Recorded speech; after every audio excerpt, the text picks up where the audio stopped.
Hi friends, welcome back to కొత్త రుచి. Friends, రెగ్యులర్గా కాకుండా మనం బెండకాయ ఫ్రై ఆర్ కర్రీ లాగా జిగురు లేకుండా బెండకాయ ఫ్రై ఏ విధంగా ప్రిపేర్ చేసుకున్నామో చూసేద్దామండి. చాలా మంచిది కదా హెల్త్కి బెండకాయ ఫ్రై.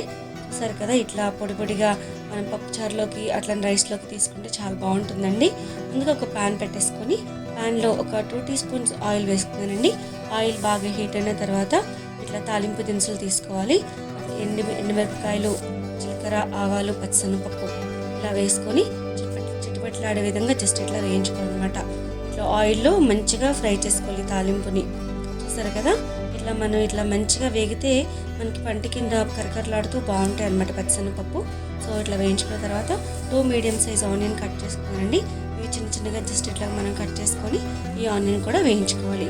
ఈ ఆనియన్ ఇట్లా పచ్చిమిర్చి కూడా ఒక 4 తీసుకొని వాటిని కూడా చిన్న చిన్నగా కట్ చేసుకొని వేసుకోవాలి. వీటన్నిటిని ఇట్లా గోల్డెన్ కలర్ వచ్చేంత వరకు వేయించుకోవాలి. ఇవి వేగేందుకు కాస్తంత సాల్ట్ యాడ్ చేసుకున్నామండి.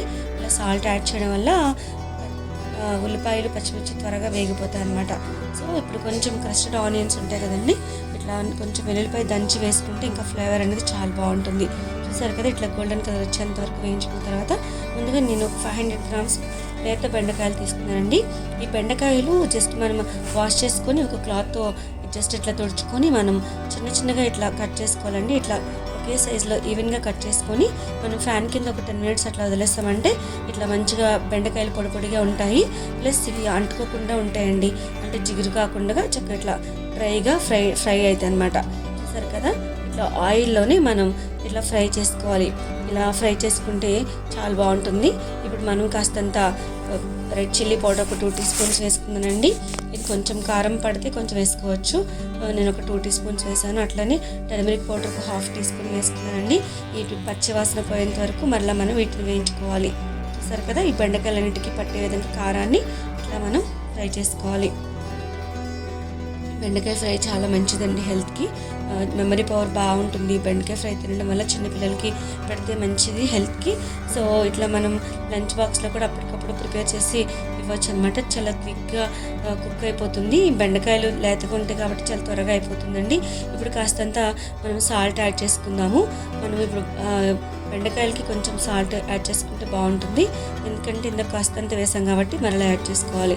ఇలా మనం జస్ట్ ఇట్లా అడుగంటకుండా ఇట్లా వేయించుకుంటూ ఉండాలి. చూసారు కదా ఫ్రెండ్స్, మరి మీరు ట్రై చేసేస్తారా? ఈ విధంగా మనం ప్రిపేర్ చేసుకొని పప్పుచారులోకి ఇట్లా సైడ్ డిష్గా పెట్టుకొని తింటే బాగుంటుందండి. అట్లనే రైస్లో కూడా మనం లంచ్ బాక్స్లో మన పిల్లలకి మంచిగా ఇట్లా బెండకాయ ఫ్రైతో కలిపేసిస్తే బాగుంటుంది.